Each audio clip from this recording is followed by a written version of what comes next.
Yeah, welcome to Talia's book, Nook Monique Fisher. Thank you for joining. I know you reached out earlier this year. You're like, I'm dropping a book in August. So I am glad we can talk today. For those who are just joining us, Monique Fisher is our guest. Her latest book, Tell Me I'm Not Dreaming, is currently out now. Where's the book available? It is available on Amazon. Okay. I just went to Ingram to make sure that the paperback is available, so bookstores can order it and folks can order the paperback as well.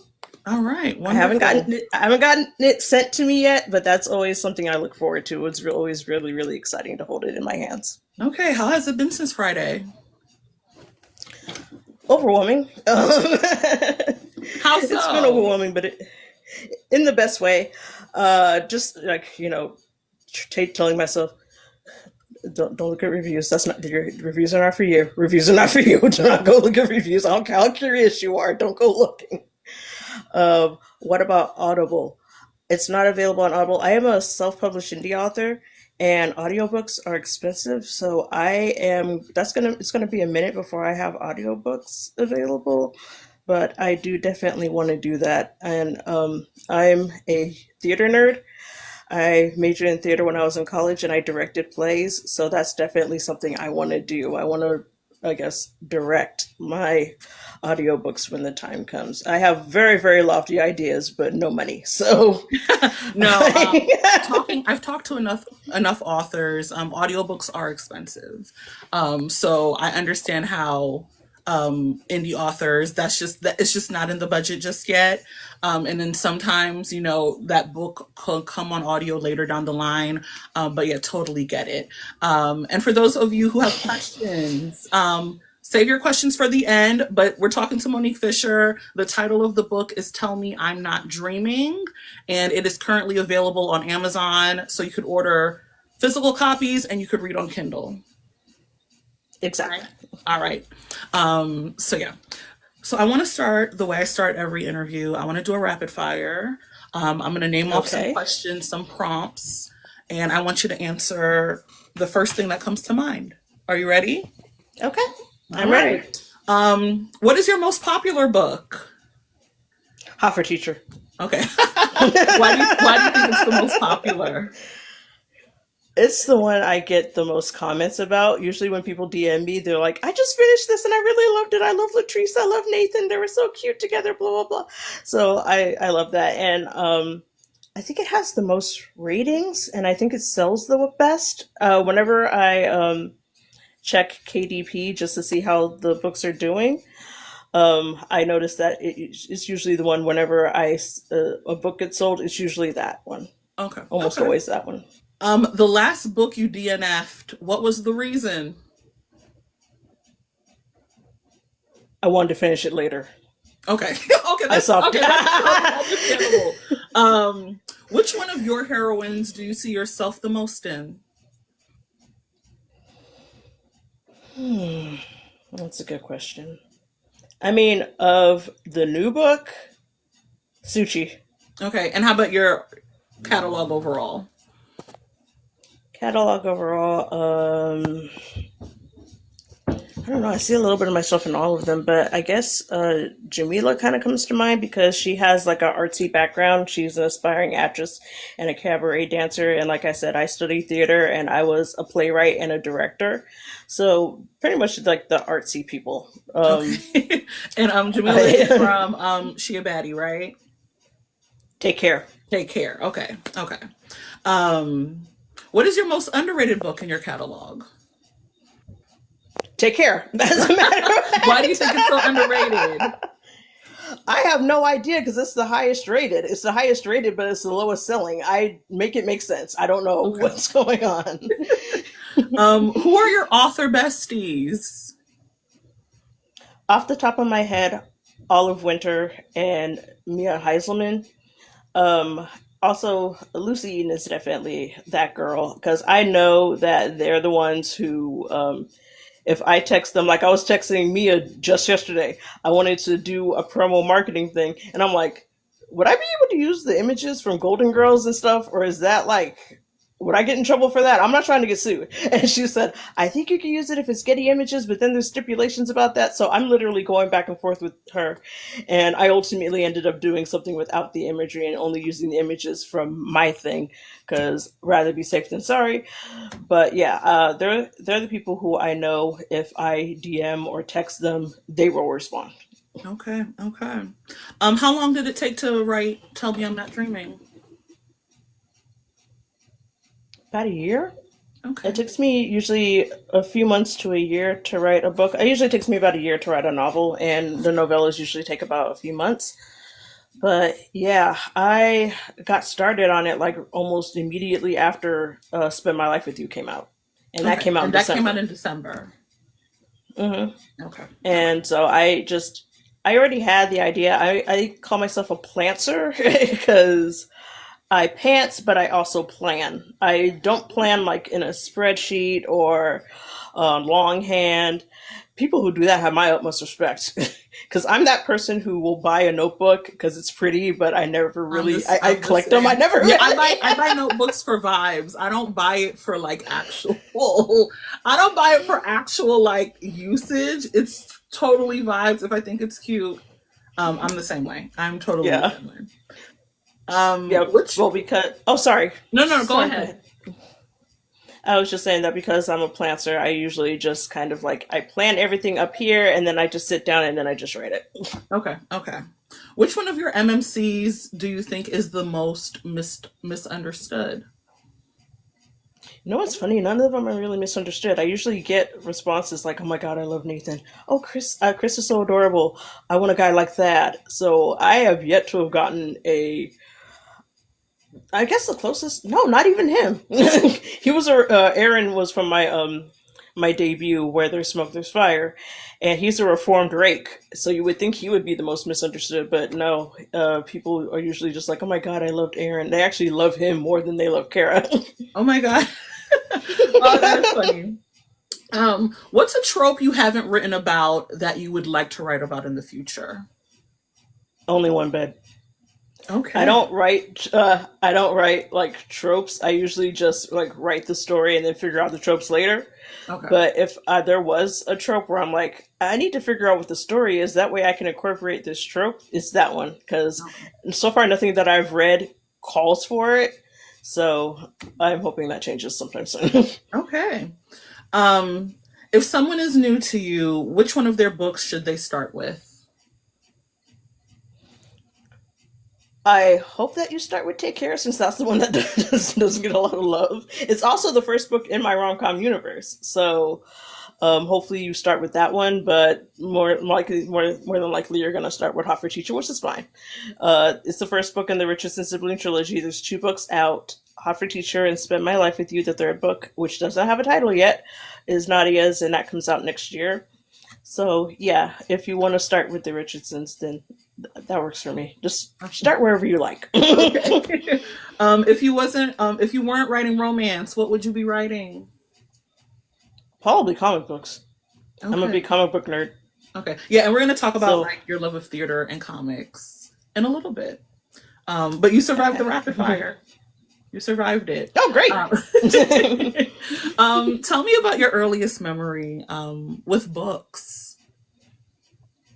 10 years old, Roll of Thunder, Hear My Cry. Okay, that's very I specific. read Okay. that.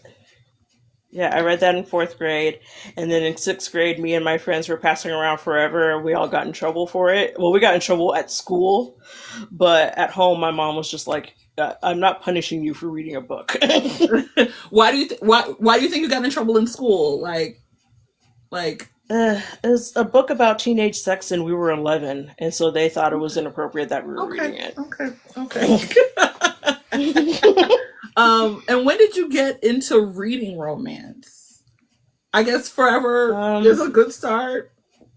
I guess so. What's funny is I always noticed that there seems to be two collections of Black book girlies. There's the ones that were the Terry McMillan, Eric Jerome, Dickie, B.B. Moore Campbell girlies, and then there's the Frances Ray, Brenda Jackson, Miss Bev girlies, and sometimes there's intersection.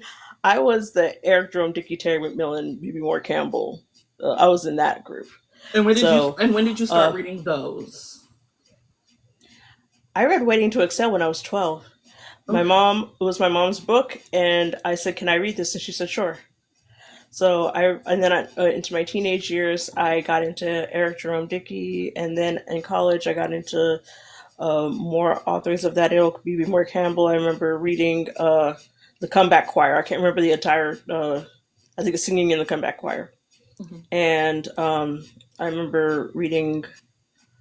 I think it was Elin Harris, and I'm forgetting some of the other names. The what seems like Crazy on an Ordinary Day. Okay. Okay. Yeah, so I remember reading stuff like that. And then I got into Zane. I feel like that's where we all intersect. We all get into Zane. No, no. Someone just commented saying that is a good. I understand that being as the intersection. What was it like, kind of like sharing these stories, and I guess having a mother who was pretty open to you reading what you were reading at such a young age? Like, what was that like? Like, what was that dialogue like around reading these stories at that age with your mother? We didn't really have a dialogue about it. I just asked her if I could read it, and she said sure. To two things that our mom always instilled in us, may she rest in peace. She went to college later in life. She was already married with kids when she went to college. And she majored in sociology and African American studies. So I learned to read before I learned what numbers were.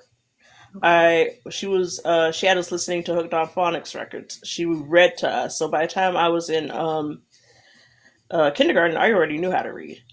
So, oh, sorry, I'm seeing the questions. I remember you said wait till Oh the yeah, end. yeah. We're saving questions for the end. Thank you, guys. We're saving questions for the end. Don't. That my No, I same. immediately That's why went I to like to that. save them Sorry. for the end. um, yeah, I remember her just reading to us all the time. And my mom and I kind of had like our own little book club because at one point my friend introduced me to Janet Ivanovich and the Stephanie Plum novels. And then I would read it and then I'd give it to my mom and she would read it and then we would talk about it. And I remember when after I read Waiting to Exhale, one of the first things I was 12 years old. I went to her and I was like, why is Robin so dumb?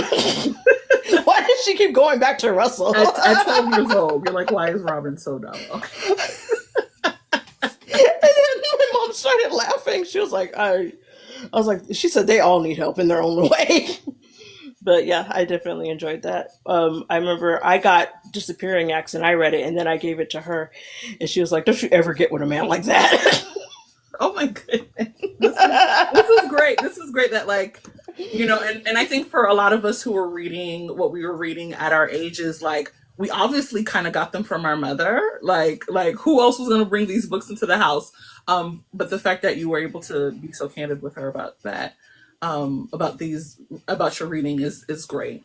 When did you decide you wanted to publish your own work? Like, when did that, like, what was that catalyst, that spark for you? Honestly, it was when I was 10. Started writing when I was 10. I started thinking about doing it for a living in college as a playwright. And then I quickly learned that playwrights make less money than actors, which, yikes. I kind of transitioned from playwriting to TV writing to comic book writing. And I think with comic book writing, that's when I kind of realized I can definitely kind of make it basically be my own boss. I did have somebody, like, it was a web comic that I was working on. It eventually kind of petered out, but I was kind of responsible for my own words, even though I did have to kind of answer to somebody. So then that's when I realized I can be responsible for my own words and not have to answer to anyone. That sounds appealing.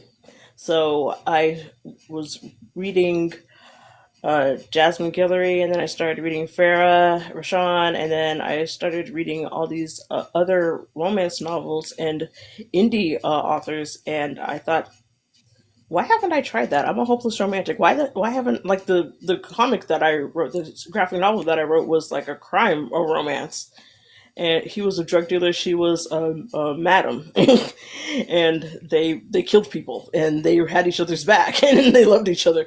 And I just remember thinking, this feels so obvious. Why did it just take now for me to realize it? And I just take it as one of those situations where I had to go through all those other experiences in order to get to where I am. And I actually highly recommend it. I think that all writers should be able to write in more than one medium, because you never know where that can take you. Okay. Like, fingers crossed, Miss Kennedy Ryan a few days ago asked indie authors who would like their work to be adapted. I saw that thread. And I responded. I responded to that. and look, I can write a screenplay. I know how to write for television. So, hit me up. So that's definitely one of the reasons why I don't regret it at all. I don't regret bouncing around from one form of writing to the next before I found what my place was. Because, like I said, you learn a lot about yourself as a writer, and you also are able to say, I can write a play, I can write a screenplay, I can write a comic book, I can write a novel. Okay. What is your favorite part of the writing process? Revisions. That's the first time I've heard this answer. Let me explain. No, I know. That's like a rare answer, but let me explain. See, this is my theater geek brain.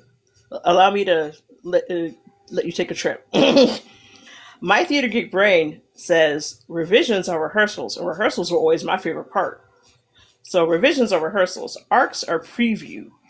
And when your book goes live, that's opening night. That's literally how my brain interprets it.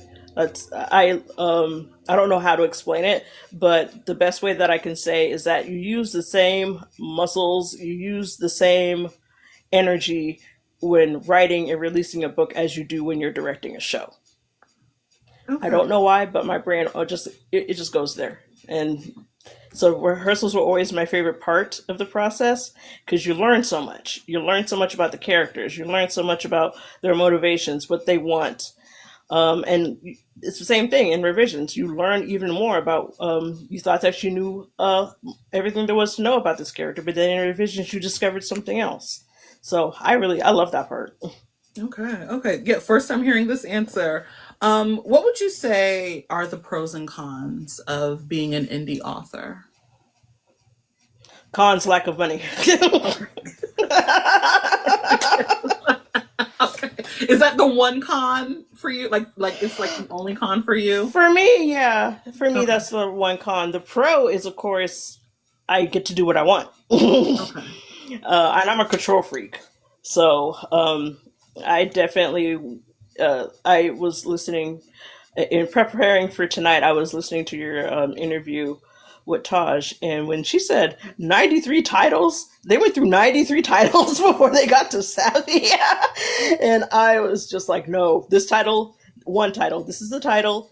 We're not going to argue with me about this. This is the title. I am way too much of a control freak. Do you have any desire to publish traditionally?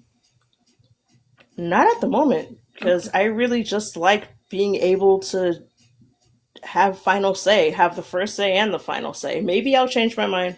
I never say never, but they would have to say, you can do whatever you want and we won't bother you. Okay. I don't know how likely that is in publishing. I know. I don't know how likely that is, but yes. I know. That's why I'm not holding my breath. I'm just going to continue doing what I'm doing. What's your number one piece of advice for aspiring authors? Let's see. Craft.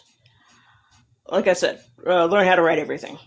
Okay. Knowing how to write everything could never hurt you. That can never hurt your career. That can only make it better. Now, about branding, don't be an asshole. Okay. I got this piece of advice twice in my life. Once when I was majoring in theater, I did a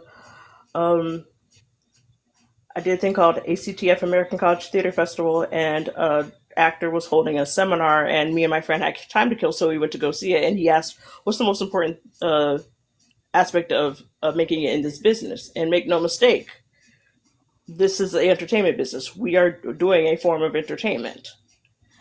And everybody said the same thing: perseverance, tenacity, talent, blah, blah, blah. And he said, no, don't be an asshole. And then 6 years later, I hear the same thing in a television writing class about being in a TV writing room because you're all together for hours on end. Do not be an asshole. Nobody wants to work with an asshole. We see it every day on social media. Somebody, at this point, I even said this to Rayshawn Love. I was just talking to her. I said, these folks aren't even shooting themselves in the foot. They're just chopping their feet off and then blaming you for it. I think that's a sound piece of it, because it feels like it's something every day and it's someone every day. And it's like, why is this happening so frequently? Why Humility. Is someone burning bridges before we even get to the bridge? It's like, this is our first introduction to you. Like, mind you, this is our first impression of you. It's like, why are you doing this? Yeah. It's just like humility. Whatever happened to humility? There's nothing wrong with being humble. It's fine. You won't die if you just admit that you don't know everything, and if you just admit that you are trying to make connections with people and trying to find a community. There's nothing wrong with that. That's part of the reason why I became an author. I became an author because I wanted to write and I wanted to make friends. I wanted to find like-minded people who were, artsy, nerdy misfits like me. And I found them. So now I want to talk about Tell Me I'm Not Dreaming, your newest book. This came out on Friday. And this is book number 6 for you. What was the inspiration? 7? Okay, wait. Did I count wrong? I was on the Amazon page. No. Did I count wrong?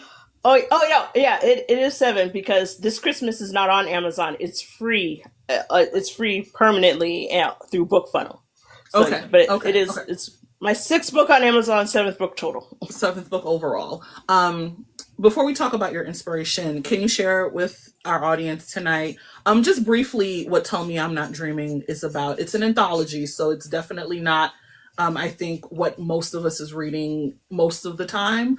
Can you kind of talk through what Tell Me I'm Not Dreaming is about? Certainly. Thank you.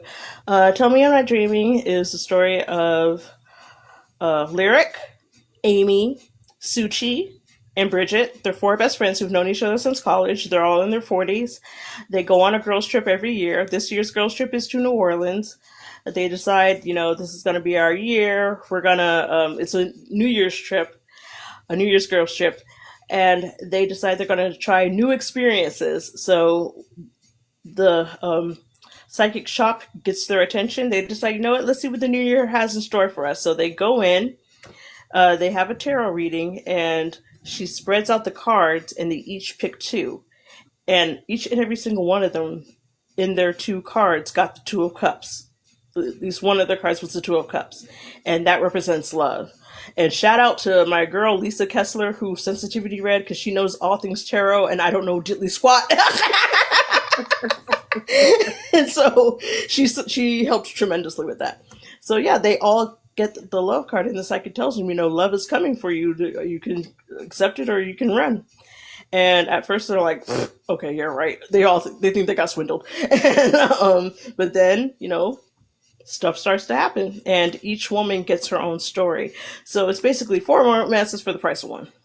Okay. Yeah. When I first learned about the book and read the synopsis, I was just thinking about real life. I'm like, there is no way everybody in my friend group can have a man at the same time. It almost feels like it would throw off the equilibrium of the friend group, because it's we've never in the history of us knowing each other, we've all been in relationships at the same time, or having success at the same time. Why did you want all of this love to happen within a year for all 4 of them? I honestly just thought that was an interesting idea. I like sprinkling little, I guess, kind of pixie dust into my stories. So it almost feels like it's obviously not romantasy, but it does feel like it has almost a fairy tale-ish type quality. I like having that in all of my books, and I feel like that was probably my way of just kind of sprinkling that little part. Is it realistic? But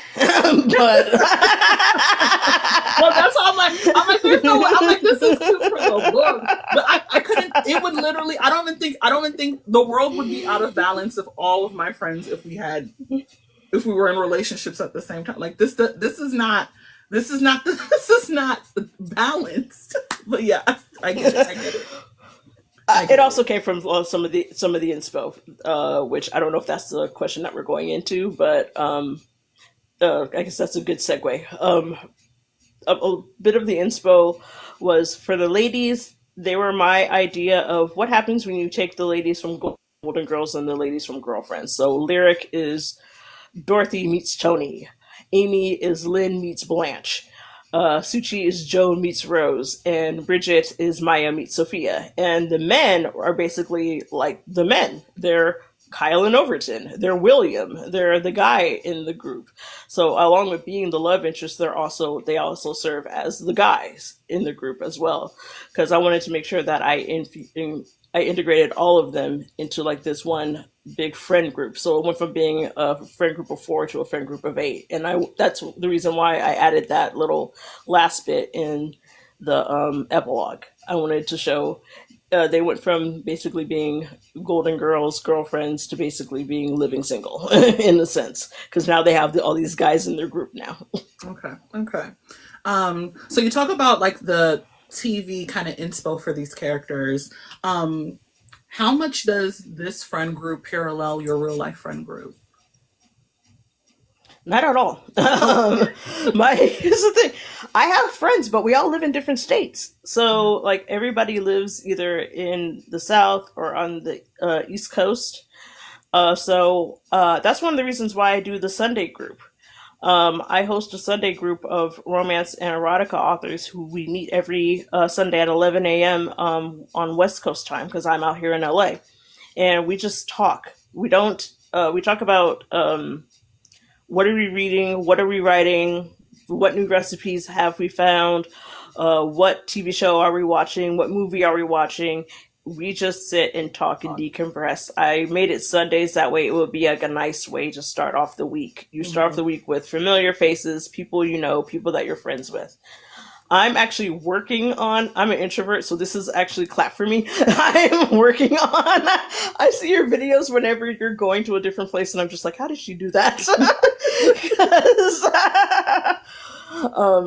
I'm working on trying to cultivate a friend group out here in LA. So I've been going to a lot of events that are specifically for Black women. And there's one coming up. Shout out to Easton House. They're having a tea party, and I'm planning on going to that. So I'm trying to cultivate my own little, kind of get my own little living single, so I can do so that we can do girl shifts. Can actually be about, people you actually know. How long has this like romance and erotica authors like Sunday meetup? How long has that been going for? I started in August of 2022. Okay. Oh, so we're like 3 years, like 3+ years, over 3 years. Yeah, it's the same. The people who've pretty much been there from day one are Scott and Jessica Terry. So shout out to them and shout out to everybody who comes. Ayoka, Angela, shout out to everyone. Yeah, it's usually between 4 to 8 people, and like I said, it's just a freewheeling conversation. We just talk about whatever is going on. And we do it from about January to about November. And around November, that's when I take a break for the holidays. You gotta do it's end of year holiday. It's like, no, we'll reconvene. Yeah, and I got a full-time job and 2 kids, so yeah. Yeah, busy. So you mentioned earlier that you see yourself most in Suchi's character. What are the things about her that you see yourself in? Her empathy.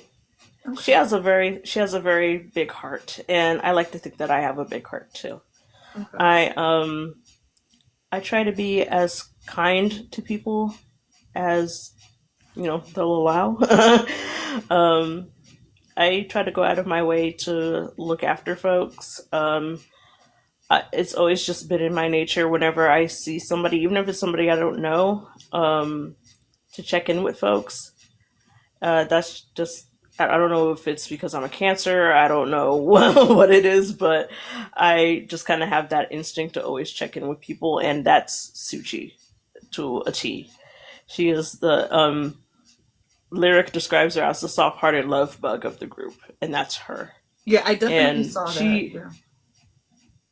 and that's why Kofi's perfect for her because Tiana Taylor said this, and I loved it. She said, "I need to be handled like a cup of tea. You don't handle a cup of tea the way you handle a bottle of water. Sushi needs to be handled like a cup of tea. I need to be handled like a cup of tea." So that's like kind of the thing that I saw that we have in common, and that's why Kofi's perfect for her. He knows how to handle her. Yeah, and I think like a lot of Suchi's empathy comes through because Kofi has a interesting and colorful past.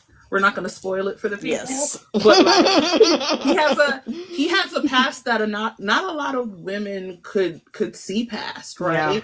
Yeah. So for Suchi to be like, okay, like to like understand it and be okay and want to be like inquisitive, but not in like a messy, Intrusive way, yeah. to run away kind of way. You definitely see that come through. So in Lyric, Bridget, Aimee, what parts of yourself do you see in those characters? With Lyric, I don't know. I think it's just the fact that her literal job and her personality is accountability. Okay. Like, she's the type of person who, when she makes a mistake, she can admit it. And I try very hard to be that way. I know it's not always easy. I know our initial response is to get defensive, but if you're wrong, you're wrong. Just admit that you're wrong, apologize, atone, and don't do it again.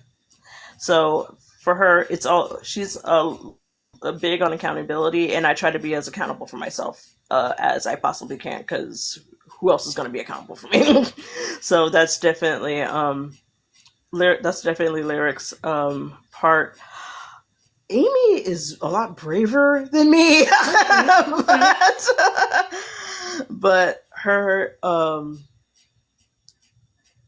I'm slowly but surely starting to try to take more chances. So Aimee will definitely like take a chance and dive right in. I'm more of a let me dip my toe in first, but I do kind of like I'm a little more cautious, but I am trying to take more chances, and that's definitely Aimee's thing. She just dives right on in. Bridget, I think it's funny because I like I said, Aimee's braver than me, and Bridget's more cautious. But what's funny is that when she does finally take a chance, look at what happens. So I feel like they're kind of two sides of the same coin. Like, one's willing to just jump right on in, and the other one's like, And it's funny because they're both writers, and they could not be more different. But I think it's just that thing about their personality that makes them mesh so well. Yeah, and Aimee Aimee will push you off. Aimee will push you off. She'll push you off the list. She'll be like, "I'm doing this for your own good." And then like she apologizes later. So for all romance authors, especially like Black romance authors who write like Black main characters, I'm always curious to know, how do you go about writing your MMCs, your love interests? Like, what is the inspo? Like, you talked about some TV characters inspiring the men in this story, but like where do you draw your inspiration from? Is it from lived experiences? Is it from men you know? Is it imagination? Like, where do you like, how do you go about writing these men? Mostly imagination. And also I follow a lot of really interesting people on social media, and a lot of them I'm pretty much like, I follow everybody on the Black side of everything, whether it's Black Twitter or not Black Twitter. I'm not even on Twitter anymore. I don't know if there's a Black TikTok, but if there is, I'm probably on it. Oh yeah. Black Blue Sky or Black Sky, Black Threads, and brothers talk. And I listen, and a lot of the stuff there's a lot of really cool guys on there, and just listening to them talk amongst each other. I love listening to black men talk amongst each other. I would Okay. sit in a barbershop and just absorb all of that if it wasn't weird. But I do really enjoy that whenever I see two men engaging with one another in a playful but also friendly way. I love seeing that because it's something that we're constantly we know that it exists, but we're constantly being told that it doesn't. So whenever I see it, even though I know that it's something that we have in our community, it still brings a smile to my face whenever I read like an exchange between two guys, whether it's about sports and or whatever. And I don't know anything about sports, but I just love seeing men interact with each other on a friendly basis, and I kind of take from that and just use my imagination in order to create these men and make sure that they have stable relationships with these women as well as with themselves and with each other. Okay. Okay. So the story starts off in New Orleans where they go to the psychic at the end of their girls' trip. But most of the story takes place in LA. How do you go about writing about real life locations as opposed to a fictional one? And how do you make sure to be authentic to the place and it makes sense and a person from LA could read this and be like, okay, she's from LA. She knows a little something about LA. Like how do you approach making sure that the locale feels right and accurate and things like that? Well, the thing that's interesting is I do both. I put made up stuff in there, and I also put in real life places. And I remember I had so many made up places for Spend My Life with You. I made a list in the book and I was like, okay, when you come to LA, this does not exist. Don't go looking for it. It's not real. So, and I actually tell them the real life place that inspired it. So I try to make sure I do stuff like that. Like I'll put a note in there saying, "Hey, if you come to LA, you can come to these two places which inspired this place, or you can go to one of these places too. There's tons of this X, Y, and Z out here." But I also try to make sure that I do include like black neighborhoods like Inglewood. I try to include Lamert Park. I try to include Crenshaw. I try to include um, South LA. I try to make sure that all that stuff is represented. I mean, I live near LAX. I live in the South Bay, so it's pretty much what I know. So I try to include everything that I know while also adding a little bit of that pixie dust from earlier and wish fulfillment. Okay. Okay. How long have you been in LA? I was born and raised here. Okay, so you're in LA. Okay, you're born and raised. Okay, okay. Um, how how accurate do you think, like, does the experiences that these ladies have, do you think it closely parallels what it's like to date in LA? I wouldn't know because I'm married, but Okay. But I can't. I don't know about what y'all are doing. but I will say, based on what I've seen, based on what I hear, and I remember I pay attention to the sisters on social media too, and a lot of times they will talk. And I follow a few sisters that are in LA and that are single, and yeah, it's from what I've heard, it's rough out there. Okay.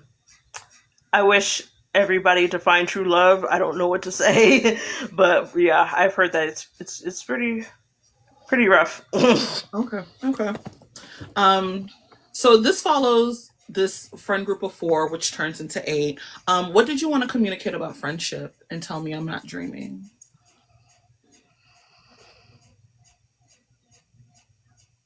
That for me, like even in every book, I just kind of feel like the message is friends are family.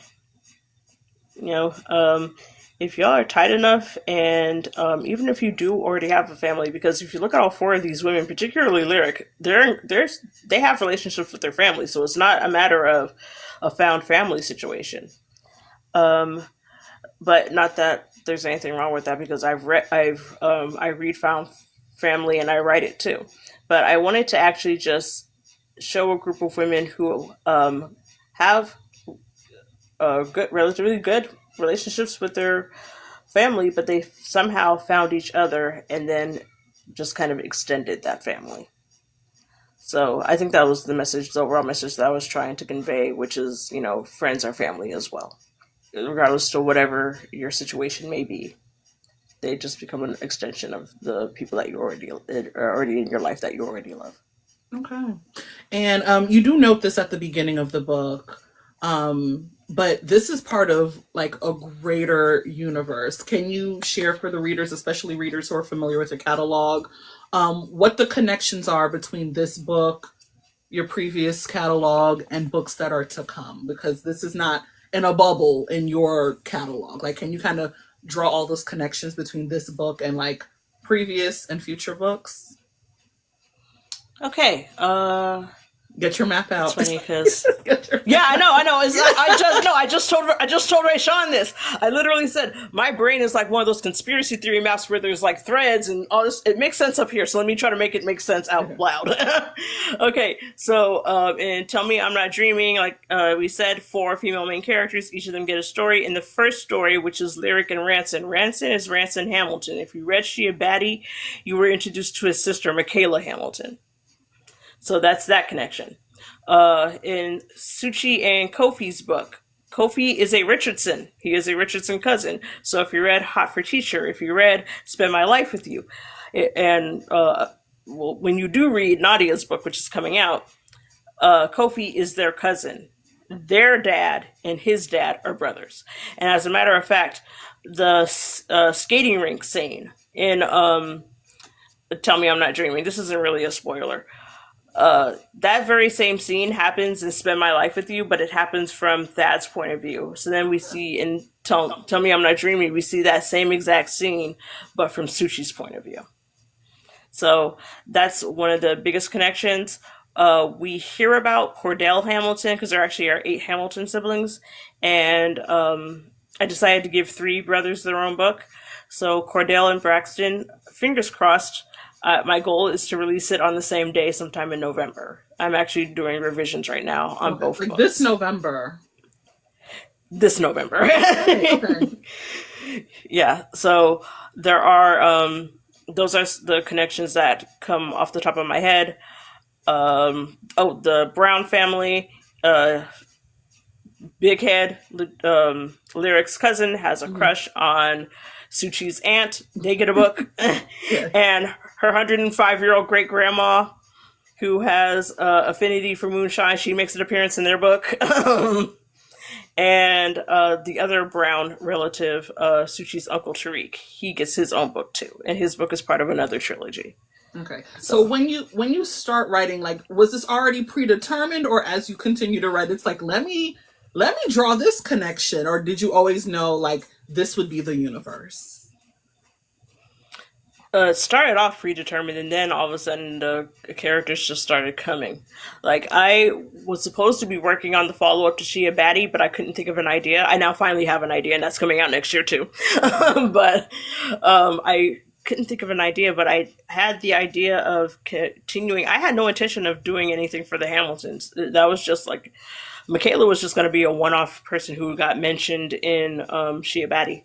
But then I was trying to think of male main characters for Tell Me I'm Not Dreaming. And I thought, you know what, why not add, sorry, I'm sweating. Why not add a man, a male character from a family that we already know? And I already established that Michaela has a lot of siblings. Yeah. So I just went ahead and did that. I just went ahead and I just made Ranson her brother. And Kofi and Suchi were already going to happen because they make an appearance in Spend My Life with You. So they were already going to happen. And I actually was going to give them their own book, but I couldn't think of a story that would be long enough to sustain a whole book. So then I just decided, why don't I just give her friends? And then they all get their own story. Okay. So that's pretty much how it happened. So she was the seed for this, essentially. She was the seed for it, yeah. Okay. So transitioning into like your future works, tell us about your next book. Tell us about this November book. Like, what can you share? What do you want to share? Because you could, because you don't have a publisher telling you what not to share. So what do you want to share about the next book? Okay, so I love naming books after songs, mainly because I suck at coming up with titles, so I usually just use a song title. And I am a huge fan of the Jackson Family, as you may have noticed. I mean, Tell Me I'm Not Dreaming is a Jermaine Jackson song. Featuring Michael. Anyways, the next two books are, one's called It's to Falling in Love, which is the song from the After All album. And they're actually both named after songs featuring Patty Austin, because I'm old school. So the other book is called Baby Come to Me. And this is Braxton Hamilton's book is It's to Falling in Love, and it's basically answering the question, can you turn a hoe into a stepfather? Yeah. Because he's a whore. He is a whore. Interesting. Can you tell us like one of the tropes in this book? Basically, rich guy, single mom. Okay. He meets Josette. He at first, the moniker of him being a whoremonger or whatever. Oh yeah. It at first it didn't bother him, but now it's recently starting to bother him. And then he meets Josette, and now he's just like, okay, great. I like having this label is now it's become a burden. So he's trying to prove to her, because she has a lot of people in her life who care about her. So he's trying to prove to her son, prove to her neighbors, prove to her parents, prove to everybody in her life, I'm not going anywhere. Okay. So that's what that's about.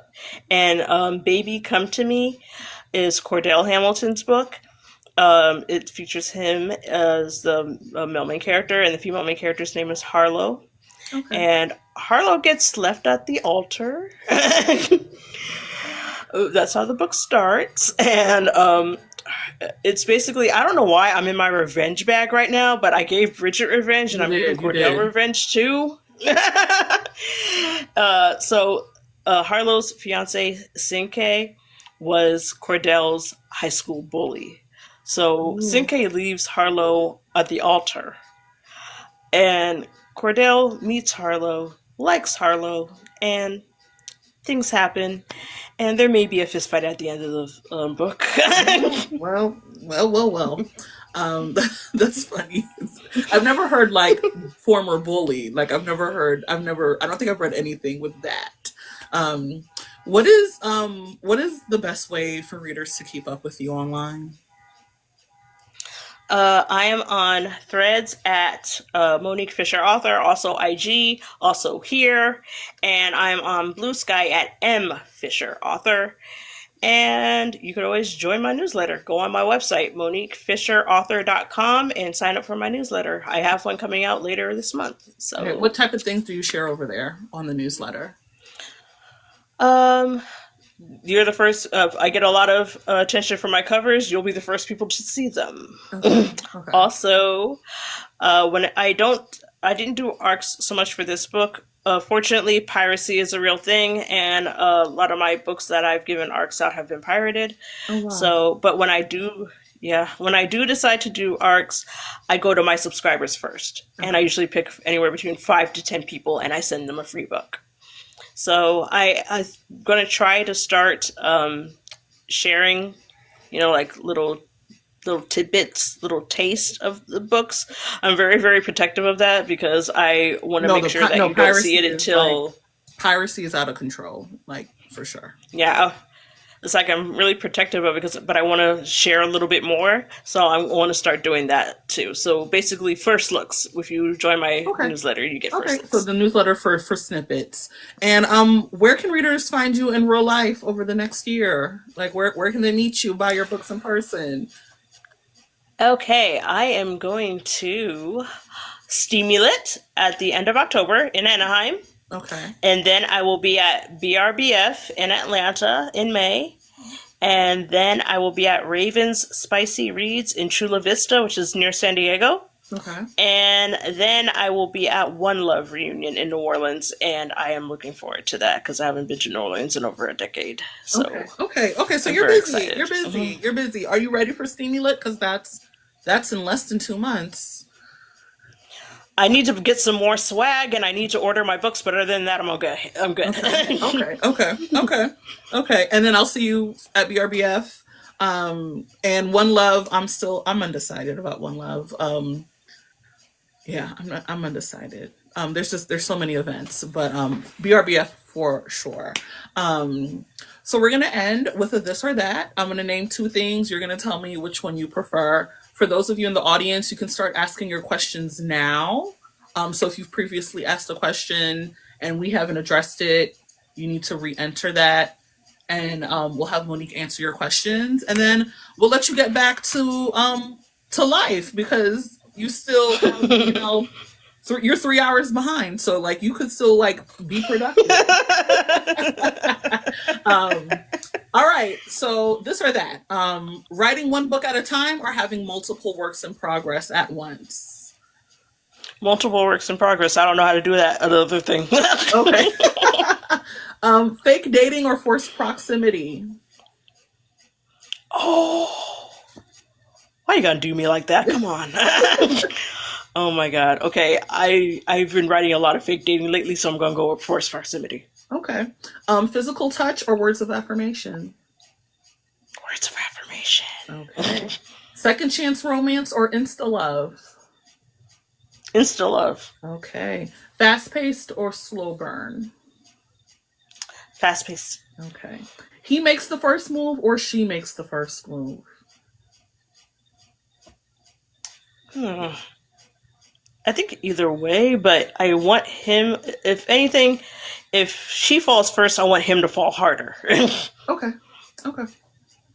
Do you like character driven or plot driven stories? Character driven. Okay. Do you write with or without music? With. And I don't have a traditional playlist. I just have a what am I feeling right now? And right now I'm feeling a lot of Alex Isley. So I've been listening to a lot of that while I write lately. Okay. And is that like, are those vibes, are we going to see that in the next two books, or like how much I think you're going to see it inspire? I feel like you're going to definitely see it in Cordell's book, because I was listening to 105 by her, and I was like, oh, this would be perfect for the club scene where they dance together. So there are times where I'm like listening to it, I'm like, okay, this will be perfect. This needs to make an appearance. Okay. And final question, do you prefer book talk or bookstagram? Or neither? I don't know. No. It's crazy because I get most of my traction from book talk, but I also have my connections to my author friends are mostly through Bookstagram. So it's both, but for different reasons. Okay. Okay. All right.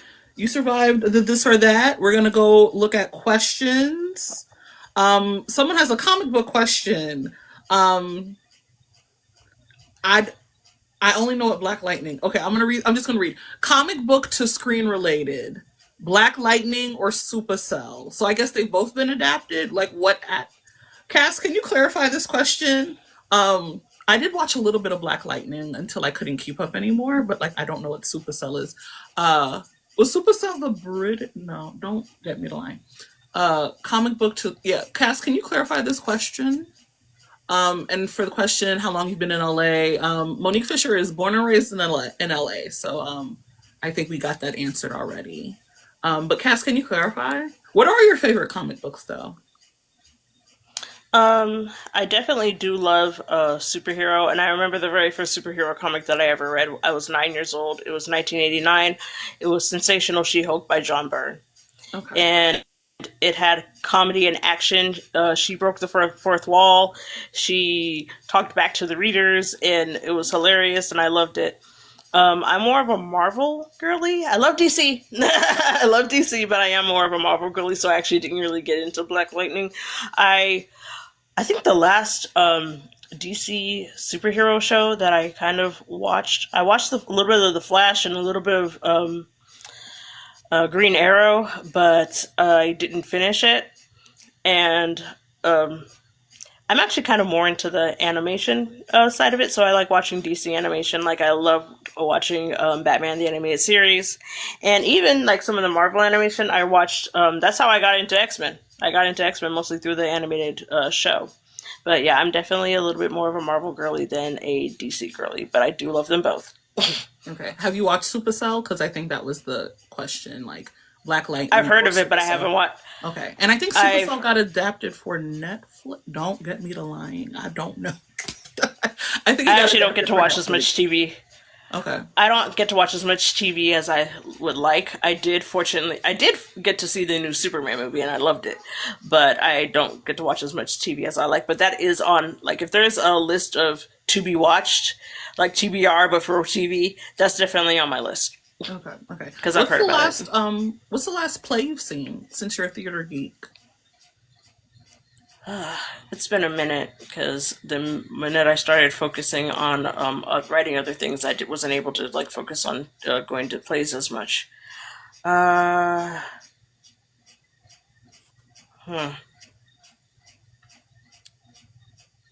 think it was a play that my friend directed. She runs her own theater company, and it was one of those 24-hour things. And the 24-hour things, somebody writes something, it gets cast, and somebody directs it all within 24, and it premieres all within 24 hours. Okay. And so there are like little black box theaters out here in LA. LA's not, a lot of folks don't regard it as a theater town because obviously film and television. I feel like it's the main theater, like after New York, but like I don't see why not. I don't agree with that either, but a lot of people will tell you, because of film and because of television, because of all the studios and everything, it's not really a theater town. And I'm like, well, I used to work at the Pasadena Playhouse, and we used to sell out damn near every night. So, but yeah, there are a lot of like little black box theaters around the downtown area and around North Hollywood. So I believe it was in the downtown area. Her company just went and did a 24-hour thing, and so I went there to support her. Okay, that was years ago. Concept. I've never heard of a 24-hour turnaround that's very interesting. I've directed 2 of them.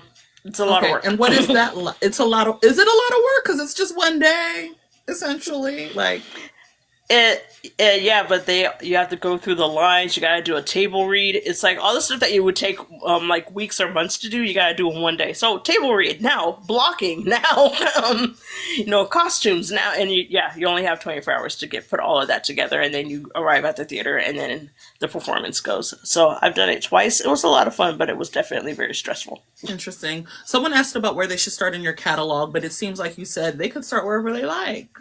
Essentially, you can't start wherever you like. However, I recommend Take Care since it's the first book in the catalog. But if you're looking to like read something that's like an interconnected series, then start with the Richardson Siblings series. There's 2 books out so far, and the 3rd book comes out next year. So you could go ahead and read Hot for Teacher, which is Latrice. And then you could read Spend My Life With You, which is her brother Dad's book. Okay. Someone said, have you written any plays? Yeah, obviously, because you've done 2 24-hour ones, but like what other plays have you written? I wrote a play in undergrad called The Mighty Adventures of John Sledge. Basically, think I'm Gonna Get You Sucker, but on stage. So It was a satire of 70s black exploitation movies, and because I'm a control freak, I insisted on directing it, so it was the very first thing I directed too. And it was part of a student one-act festival, and yeah, it was nice. It actually got reviewed, and the reviewer was very thoughtful about it, so awesome. That was really fun. That was a lot of fun. Do you see yourself going back into playwriting? Not at the moment. I could see myself going more back into like TV writing or comic book writing, but if anything related to theater that I would like to try again, I would like to direct a play again. It's been a minute since I did, and I always have a lot of fun whenever I do it. Okay. I think those are all the questions. Monique Fisher, thank you so much. Thank you so much. Thank you, and I saw you, Mia. Mia. Mia was in the chat. Mia was in the chat. Yes, I have friends in Vegas. I saw you. No, I did see Mia pop up in the chat. And she's like, and Vegas, and what you and Vegas? I saw that. Thank you so much for joining. For those of you who are watching, if you've missed any part of this interview, you can catch it tomorrow on my YouTube. That will be available first thing in the morning. Monique, thank you so much. For everyone else, we're going to stick around for like another 30 minutes, talk whatever bookish stuff is going on. But Monique, thank you so much. Congratulations on Tell Me I'm Not Dreaming. And we'll look forward to that next one in November. Thank you. Thank Thank you for having me. No problem. Bye. Bye.